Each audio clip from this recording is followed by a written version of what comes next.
बहुत बहुत स्वागत है दोस्तों आप सभी का। आज की इस वीडियो में यहाँ पे डिस्कस करेंगे क्लास 12th है हमारी, सब्जेक्ट है हिस्ट्री का। चैप्टर सेकंड है राजा, किसान और नगर। तो इस चैप्टर के दो पार्ट ऑलरेडी अपलोड कर चुके हैं, ये पार्ट नंबर है। इस वीडियो में हम डिस्कस करेंगे राजधर्म के नवीन सिद्धांत। बहुत बड़ा टॉपिक है ये, जिसमें दक्षिण के राजा और सरदार, इसके बारे में हम पढ़ेंगे। सरदार और सरदारियाँ कैसी हुई थी, इसके बारे में हम पढ़ेंगे। एक दैविक राजा के बारे में हम पढ़ेंगे। सिक्के और राजाओं के बीच में कैसा संबंध था, इसके बारे में पढ़ेंगे। बदलता हुआ देहात जिसमें जनता में राजा की छवि, इसके बारे में। और यहाँ पे आपको शायद ये दिख नहीं रहा होगा, ठीक है।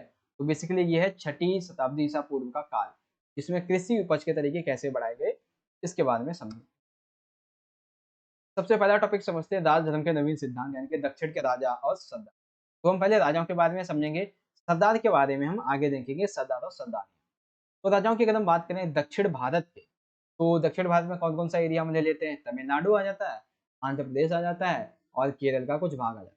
तो इन एरियो में चोल, चेर, पांडे ऐसे बहुत सारे सरदारों का उदय हुआ, जो कि एक शासक के रूप में काफ़ी समृद्ध हुए थे, जो कि स्थायी से शासन किया करते थे, स्थायी रूप से। प्राचीन तमिल संगम जो ग्रंथ हैं, उनमें हमें इनका उल्लेख भी मिलता है। ऐसा माना जाता है कि सरदार जो थे, यानी कि जो शासक हुआ करते थे, ये बहुत लंबी दूरी के व्यापार के लिए क्या करते थे? राजस्व जुटाते थे, यानी कि पैसा जुटाया करते थे। कैसे जुटाते थे? अगर मध्य की हम बात करें तो इसमें मध्य प्रदेश, महाराष्ट्र वगैरह ये आ जाते हैं। पश्चिम में गुजरात, राजस्थान ये क्षेत्र आ जाता है। तो इन पर शासक करने वाले जो शासक हुआ करते थे, कौन? सातवाहन शासक। इनके द्वारा इनसे राजस्व प्राप्त करके व्यापार किया जाता। तो मतलब 1-2 पॉइंट हैं इनके बारे में राजधर्म के नवीन सिद्धांतों के। लेकिन अब जो पॉइंट आएँगे, वो आपको बहुत अच्छे से समझ में आएँगे। सबसे पहला पॉइंट आएगा दैविक राजा। दैविक राजा यानी कि राजाओं के द्वारा स्वयं को देवता तुल्य दिखाने के लिए उनके द्वारा क्या-क्या किया। तो सबसे पहले राजाओं के द्वारा अपने आप को देवता तुल्य बताने के लिए, एक उच्च स्थिति प्राप्त करने के लिए इन्होंने राजधर्म के नवीन सिद्धांतों को अपनाया। इन्होंने क्या किया? सिक्कों के माध्यम से और मूर्तियों के माध्यम से स्वयं को इस तरीके से प्रकट किया, ताकि जनता जो है उन्हें ऐसा लगे कि ये एक दैविक राजा है, अर्थात हमारा राजा एक ईश्वर से जुड़ा हुआ है, ठीक है। तो इन्होंने क्या किया, राजाओं ने अब सिक्कों के माध्यम से और मूर्तियों के माध्यम से ऐसा करना शुरू कर दिया। आगे समझिए, उत्तर प्रदेश की अगर हम बात करें तो उत्तर प्रदेश में मथुरा के पास माट के एक देव स्थान पर कुषाण शासकों की विशालकाय मूर्तियां लगाई गई थी। ऐसी ही मूर्तियां अफगानिस्तान में भी मिली हैं। यानी कि यूपी में जो मथुरा है, जिसे आज हम कृष्ण जी के नाम से काफ़ी फ़ेमस मानते हैं, तो मथुरा के पास में एक जगह है माट। तो माट में एक मंदिर था, तो उसके देव स्थान पर हमें जो कुछ कुषाण शासक हैं, उनकी बहुत बड़ी-बड़ी मूर्तियाँ मिली हैं, किसके पास में? ईश्वर के पास में। तो ऐसी ही मूर्तियाँ हमें अफ़गानिस्तान में भी मिली, तो ऐसा हम मान सकते हैं कि राजाओं ने अपने आप को देवता तुल्य बताने के लिए मंदिरों में अपनी बड़ी-बड़ी मूर्तियाँ स्थापित करवाई थी। जिसका उदाहरण है उत्तर प्रदेश के मथुरा मथुरा के पास का माट का देव स्थान। दूसरा समझिए, जो कवि हुआ करते थे, कवियों के द्वारा अपने राजा यानी कि अपने स्वामी की प्रशंसा में कुछ प्रशस्तियाँ लिखी गई थी, उनका भी उपयोग किया जाता था। प्रशस्तियाँ यानी एक तरीके से गायन के द्वारा, कविताओं के द्वारा, कहानियों के द्वारा, शायरी के द्वारा या फिर किसी लेख के द्वारा, अभिलेखों पर लिखवाने के द्वारा, बहुत सारे तरीकों से राजाओं ने क्या किया, अपने आप को देवता से जोड़ने का प्रयास किया। इतिहासकारों का मत है कि कुषाण स्वयं को देवता तुल्य प्रस्तुत करना चाहते थे, तो कई कुषाणों ने अपने नाम के आगे देवपुत्री की उपाधि लगा दी। मान लेते हैं अभी के नाम पे किसी का नाम है राज, ठीक है? तो मान लेते हैं ये एक कुषाण शासक है, तो ये क्या करेगा, अपने आप को देवता तुल्य बताने के लिए कहेगा, मैं देवपुत्र राज हूँ, ऐसे कहेगा। तो ऐसे ही बोलते थे ये लोग, मतलब कुषाण शासक कोई भी नाम हो, मान लेते हैं अशोक, एग्ज़ाम्पल के तौर पे, तो देवपुत्र अशोक मेरा नाम है, ऐसे कह सकते हैं।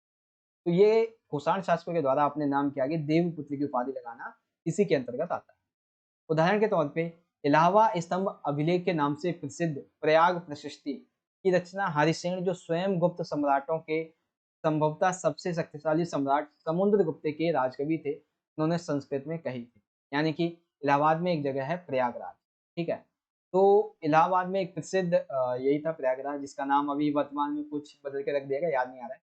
तो इलाहाबाद स्तंभ अभिलेख के नाम से प्रसिद्ध प्रयाग प्रशस्ति की रचना किसके द्वारा की गई थी? हरिसेन के द्वारा। और हरिसेन कौन थे? ये गुप्त सम्राटों के कवि रहे थे। किनके कवि? समुद्रगुप्त के कवि। तो इनके द्वारा समुद्रगुप्त के बारे में प्रयाग प्रशस्ति पत्र ये लिखे गए थे, जो कि हमें वर्तमान में इलालम जो इलाहाबाद स्तंभ अभिलेख है उससे मिलते हैं।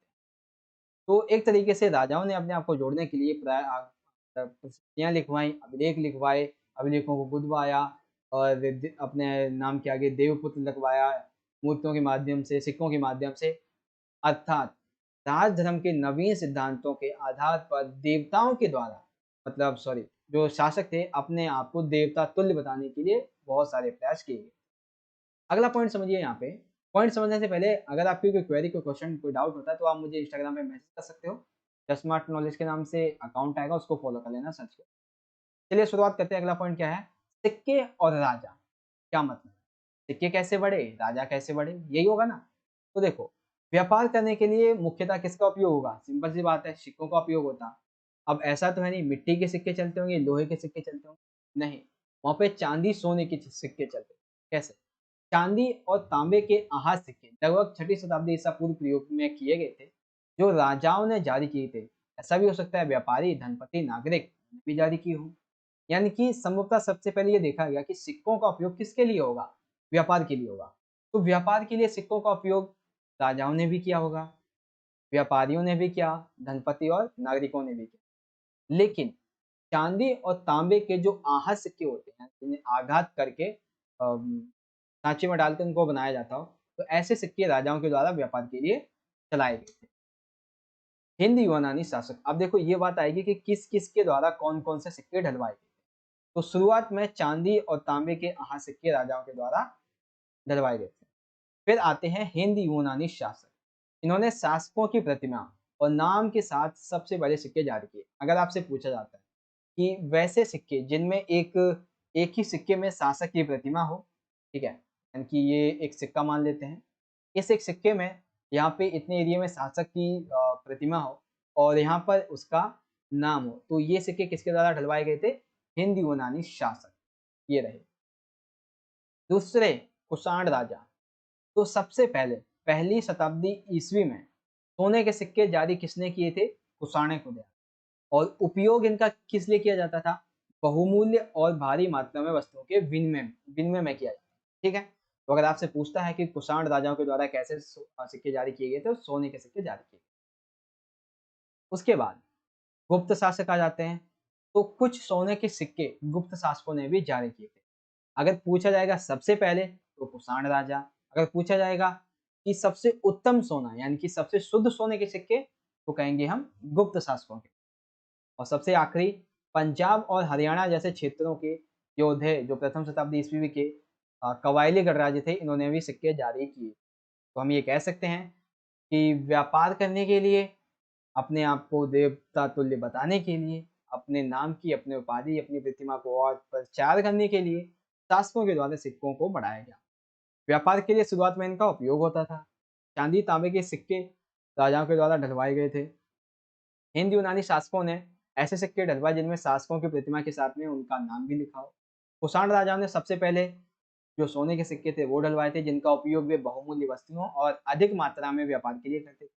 गुप्त शासकों ने उत्तम सोने के सिक्के ढलवाए। ठीक है, तो इस तरीके से आप इनको याद कर सकते हो। और राजा के बाद अगला पॉइंट आ जाता है, और भी यहाँ पे देखेंगे तो दक्षिण भारत के बहुत से ऐसे पुरास्थल हैं जहाँ से हमें बड़ी संख्या में रोमन सिक्के मिले हैं, जिससे ये स्पष्ट होता है कि एक व्यापारिक तंत्र राजनीतिक सीमाओं से बंधा नहीं था। यानी कि ऐसा नहीं है कि व्यापार जो था वो केवल एक ही सम्राट के मतलब जो वर्चस्व वाला एरिया वहीं पे रहेगा, और भी जगह व्यापार होता है। ठीक है, क्योंकि दक्षिण भारत में ही हमें रोमन सिक्के मिले, तो ये इससे स्पष्ट हो जाता है कि व्यापार बहुत दूर तक फैला हुआ था।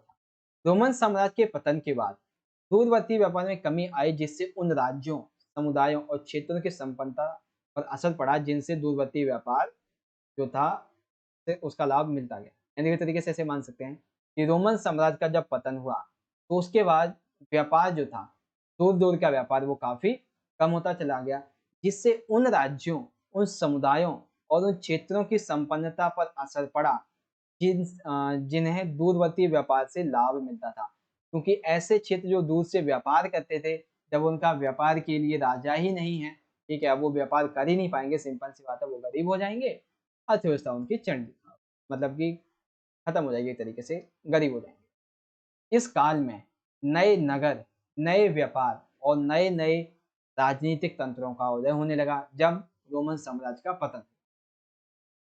सिक्के जो थे, वो कम मिलते थे। कम क्यों मिलते थे? तो सबसे पहला आपने समझा सिक्के जो थे वो कम क्यों मिलते थे? तो दूर का जो व्यापार था वो कम हो गया था, ठीक है? ऐसा भी हो सकता है सिक्के प्रचलन में थे और कम सिक्के रहे हों, तो प्रचलन में होने की वजह से इन सिक्कों का संग्रह ही नहीं किया गया है। मान लेते हैं कि एक 100 किलोमीटर का एरिया है, ठीक है? इस 100 किलोमीटर के एरिया में पहले जो सिक्के थे, मान लेते हैं 100 सिक्के थे, वो इन्हीं 10 किलोमीटर के एरिया में फैले रहते थे। लेकिन धीरे-धीरे करके ये 100 सिक्के पूरे एरिया में फैल गए। तो अब क्या हुआ कि हर किलोमीटर पे 1 सिक्का अगर हम पाते हैं, तो हो सकता है कि 1 सिक्का वो ऐसी जगह पे पड़ा हो जहाँ हम पहुँच ही ना पाएँ। अगर वही 10 सिक्के 10 जगह पड़े रहते तो हम अच्छे से कहीं न कहीं 1-2 मिल जाते। तो ये कह सकते हैं कि प्रचलन में होने की वजह से और फैले होने की वजह से और संग्रहण ना करने की वजह से सिक्के हमें कम मिले। उसके बाद यद्यपि इस काल में सोने के सिक्के जो थे वो हम मान सकते हैं कि कम मिल रहे थे। लेकिन अभिलेखों में अगर हम देखें तो सिक्कों का उल्लेख हमें देखने को मिलता है। ठीक है? अब इसमें एक पॉइंट आ जाता है मुद्रा शास्त्र। जैसा कि आपको पता चल रहा है मुद्रा प्लस में शास्त्र यानी कि मुद्रा का अध्ययन होगा। तो सिंपल सा यही है कि सिक्कों के अध्ययन को ही मुद्रा शास्त्र कहते हैं। इसके साथ ही वहाँ पर पाए जाने वाले चित्र, लिपि, उनकी धातुएँ, विश्लेषण और जिन संदर्भों में इन सिक्कों को पाया गया है, उनका अध्ययन भी मुद्रा शास्त्र के अंतर्गत आता है। यानी कि एक सिक्के के ऊपर किस शासक की प्रतिमा है, क्या नाम है, कैसा व्यापार होता था अगर उसके बारे में लिखा है, यानी कि सिक्के का पूर्ण रूप से अध्ययन ही मुद्रा शास्त्र के अंतर्गत आता है। उसकी लिपि के बारे में, चित्र के बारे में, धातु के बारे में, सब चीज़ों का अध्ययन क्या कहलाता है? मुद्रा शास्त्र। तो सिक्के और राजा के बारे में ये पॉइंट आपको यहाँ पे अच्छे से क्लियर हो गया होगा। तो सबसे पहले हमने देखा सिक्के और राजा, किसके द्वारा कौन-कौन से सिक्के डलवाए गए इसको हमने देखा। फिर व्यापार कैसे बंधा हुआ था, मुद्रा शास्त्र क्या है ये हमने यहाँ पे समझ लिया अच्छी तरीके से। अब बारी आती है सरदार और सरदारी की। क्या-क्या मतलब है? तो सरदार जो था वो एक ताकतवर व्यक्ति हुआ करता, जिसका पद जो था वो वंशानुगत यानी कि एक ही परिवार पारिवारिक आधार पे ही होता था और कहीं पे नहीं भी था। क्योंकि कहीं पर जो था अ, एक योग्यता के आधार पे हुआ करता था सरदार का पद। सरदार के कार्य में विशेष अनुष्ठान का संचालन करना, युद्ध के समय में अपनी सेना, अपनी जनता का नेतृत्व करना, विवादों को सुलझाना, मध्यस्थता की भूमिका निभाना, ये सभी एक सरदार का काम हुआ करता। वह अपने अधीन लोगों से भेंट लेते थे, जबकि राजा जो थे, वो लगान वसूली किया करते थे और अपने समर्थकों में उस भेंट का वितरण कर दिया करते। सबसे आखिरी पॉइंट, सरदार में प्रायः कोई स्थायी नेता या फिर कोई अधिकारी यानी सरदारी में कोई नेता या कोई अधिकारी नहीं हुआ। तो सरदार और सरदारी कंप्लीट हुआ पॉइंट, दोबारा समझ लो। बेसिकली सरदार क्या था? ये एक ताकतवर व्यक्ति होता था जिसका पद एक वंश आधार पर ही होता था यानी किसी के वंश का इस पर शासन था। सरदार के कार्य क्या होते थे? तो अनुष्ठानों का सही से संचालन करवाए, युद्ध के समय अपनी सेना, अपनी जनता की रक्षा करे, उनका नेतृत्व करे, विवादों को सुलझाए, मध्यस्थता की भूमिका को निभाए, अपने अधीन जो लोग हैं उनसे भेंट लें, साथ ही साथ अपने समर्थक जो है उनसे भेंट प्राप्त करें और सरदार जो थे इन मतलब सरदार कोई एक स्थायी नेता नहीं होता था, ना ही तो ये कोई स्थायी अधिकारी हुआ करते। ठीक है? ये चीज़ आपको समझ में आ गई आसानी से? अब यहाँ पे देखो अगला पॉइंट है बदलता हुआ देहात यानी कि जनता में राजा की छवि। तो ऐसा क्या था उस समय कि देहात बदल रहा था, समय बदल रहा था और राजा की छवि जो थी, वो जनता में धूमिल होती जा रही थी। ऐसा क्या था वो? समझो। जातक कथाएँ जो कि हमें पहली शताब्दी ईसा पूर्व ईस्वी से मिली हैं, वो पाली भाषा में लिखी गई थी। इनसे हमें इनके बारे में जनता में जो राजा थे इनकी छवि कैसी थी, इसके बारे में जानकारी मिलती है। कैसे? गद तिंदु ये जातक नामक एक कहानी है। इसमें बताया गया है कि एक कुटिल राजा की प्रजा किस प्रकार से दुखी है। तो जातक कथाओं के बारे में हम बात करें तो एक कथा है गद तिंदु जातक। इस इस नामक की जो कथा है, ये कहानी जो है इसमें बताया गया है कि एक कुटिल राजा, एक अत्याचारी राजा की जो प्रजा है उससे कैसे दुखी है। शासक जो था, वो अपने राजकोष को भरने के लिए बड़े-बड़े कर जनता से माँग करते थे। जिससे जो किसान थे, वो खास तौर पर ग्रस्त रहते थे, यानी कि वो अपनी लगान, अपने टैक्स को भर ही नहीं पाते। ऐसी परिस्थिति से बचने के लिए लोग क्या करते थे, गाँव छोड़ देते थे और जंगल में जाके बस जाते थे। फिर राजा के द्वारा जंगल में जाकर उनसे से वसूलना कोई मामूली बात नहीं है, कि लोग जब जंगल में एक बार बस जाते हैं ना, तो उनसे जंगल के वो एक तरीके से राजा बन जाते हैं। अगर आप जंगल में जाओगे, तो आपको पता भी नहीं चलेगा कब लपेटे में ले जाएँगे, तो ऐसा होता है। ठीक है? तो लोग जंगल में जाने लगे, इससे बचने लगे, सिंपल है। लेकिन अब सब तो चले नहीं जाएँगे। तो जब राजा जो था, उसने देखा कि एक बार मैं क्या करता हूँ, अपनी जनता में जाके देखता हूँ कि मेरे बारे में जनता क्या सोचती है। तो राजा जो था, वो अपनी पहचान बदलकर एक बार जनता में गए, ठीक है? तो उन्हें ये प उन्हों मतलब उन्होंने ये पता लगाने का प्रयास किया कि मेरे बारे में, कि अपने शासक के बारे में जनता क्या सोचती है। तो वे एक-एक करके क्या करते थे, अपने सब दुःख राजा, तब सारे सुखों का, सारे दुखों का, भला-बुरा जो भी उनके साथ होता, उसका सारा जो ठेका था वो किसके माथे थोप रहे थे? राजा के माथे, कि राजा जो है वो हम पे अत्याचार करता है, हम उसकी वजह से दुःख हैं, ठीक है? उनकी एक ही शिकायत थी, क्या?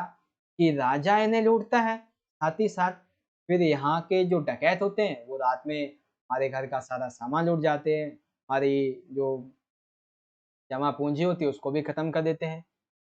तो ये जो लोग थे, वो एक तरीके से कह सकते हैं कि जनता के बारे में कैसे दुखी थे, ये कहानी यहाँ पे सुनाई गई। अब जो लोग जंगल में चले गए, चलो वो तो ठीक है। अब जो लोग जंगल में नहीं गए, वो खेती ही कर रहे हैं, तो वो कैसे इससे बचते थे ज़्यादा कर से? तो उन्होंने क्या किया कि जो खेती थी, उसके उत्पादन को और बढ़ाया। तो यहीं पे हमारा पॉइंट बन जाता है, छठी शताब्दी ईसा पूर्व काल में कृषि उपज को बढ़ाने के तरीके। तो इसके बारे में ऑलरेडी मैं आपसे पहली वीडियो में ही बात कर चुका हूँ। तो गंगा व कावेरी नदी के आसपास ऐसे क्षेत्र जहाँ की भूमि जो थी वो उपजाऊ थी, अधिक वर्षा हुआ करती थी, तो वहाँ पर लोहे की फाल, कि लोहे के उपयोग से नुकीले जो हल थे उनका उपयोग किया जाने लगा, फसल अधिक जमीन तक खोदी जाने लगी, और जब अधिक जमीन तक खोदी जाएगी तो उपजाऊपन जो मिट्टी में वो और आएगा, उपजाऊपन की वजह से कृषि उपज बढ़ेगी और खाद्यान्न संकट समाप्त हो जाएगा। और कृषि उपज बढ़ेगी तो राजा को उसका उसका पूरा टैक्स मिल जाएगा और लोग अपना व्यापार भी कर सकते। फिर उन्होंने क्या किया, नई फसलों की खेती शुरू कर दी। यानी कि पहले ये लोग एक ही फसल उगाते थे, तो हल के उपयोग की वजह से उपजाऊ भूमि बहुत ज़्यादा होने लगी, तो लोगों ने क्या किया कि ऐसी फसलें जो सिंचाई के लिए ज़्यादा पानी माँगते हैं, उनको उगाना शुरू कर दिया। जैसे कि धान की खेती इन्होंने शुरू कर दी। धान की खेती शुरू कर दी, खाद्यान्न संकट समाप्त होने लगा, बहुत सारा ये लोग व्यापार भी करने लगे। अब चलो इन्होंने हल का प्रयोग भी कर लिया, चलो नई फसलों की खेती भी कर ली, सिंचाई की बारी आ जाती है। तो सिंचाई का विकास कैसे हुआ? तो अभिलेखों से हमें ये पता चलता है कि जो बड़े किसान थे, जो जमींदार थे, इन्होंने सिंचाई के लिए अपने व्यक्तिगत जलाशय और छोटी-छोटी नदियों से जो नहरें थीं, जो कुएँ थे, उनका निर्माण इन्होंने करवाया होगा, ऐसा अभिलेख के अध्ययन से पता चलता है। तो जनता जो मतलब जो राजा थे, वो जनता से किस तरीके से कर वसूला करते थे। कुछ तो थे जो जंगल में चले जाते थे और कुछ ने क्या किया कि कृषि उत्पादन को बढ़ाने पर ध्यान दिया और अपना विकास वो करने लगे। तो इस तरीके से आई होप कि आपको ये चीज़ यहाँ पे अच्छे से समझ में आ गई। तो यहाँ पे हमारा आज का वीडियो का जितने भी टॉपिक थे, वो यहाँ पे हो जाते हैं कंप्लीट, ठीक है? आई होप आपको सारी चीज़ें यहाँ पे समझ में आ गई होंगी। तो ये जितने भी टॉपिक आज की इस वीडियो के थे, आप यहाँ पे देख सकते हैं, इन सभी टॉपिक्स को हमने यहाँ पे कर लिया है कवर। तो चलिए बच्चों, मिलेंगे आपसे अगली वीडियो में। गाइस, आपको वीडियो अच्छी लगी हो, तो इस वीडियो को जितना हो सके लाइक करें, अपने दोस्तों के साथ ज़्यादा से ज़्यादा शेयर करें और कमेंट में अपना फीडबैक ज़रूर दें कि सर हमें समझ में आया है या कोई डाउट है, तो आप मुझे इंस्टाग्राम पे क्वेश्चन कर सकते हो, कोई क्वेरी है, ठीक है? आपको सर्च में लिखना है जस्ट स्मार्ट नॉलेज और इस चैनल के आइकन के को फॉलो कर लीजिए। मिलेंगे आपसे अगली वीडियो में, तब तक के लिए आप पढ़ते रहें, अपना ख्याल रखें। धन्यवाद। जय हिंद, वंदे मातरम। ऑफ हो जा।